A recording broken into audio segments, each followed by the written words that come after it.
Handa ka sa lahat ng mga mangyayari.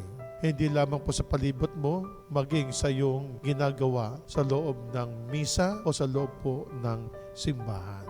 Espiritual na mga pangyayari sa iyong buhay, maging handa ka. Ang ikaw ay maligtas sa anumang mga pangyayari sa iyong buhay.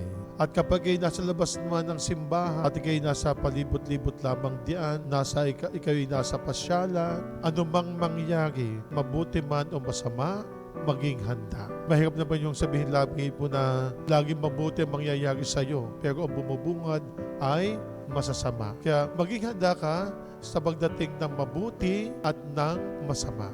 Masama dahil hindi ka sumusunod, hindi ka gumagawa ng kabutihan. Mabuti ang sumalubong sa iyo dahil ikaw ay laging handa.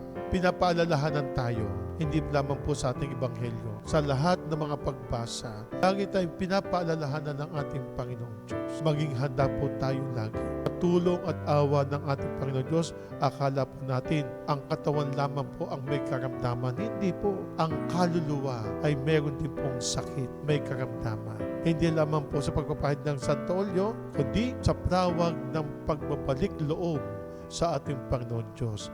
Walang iba kundi ang kumpisal.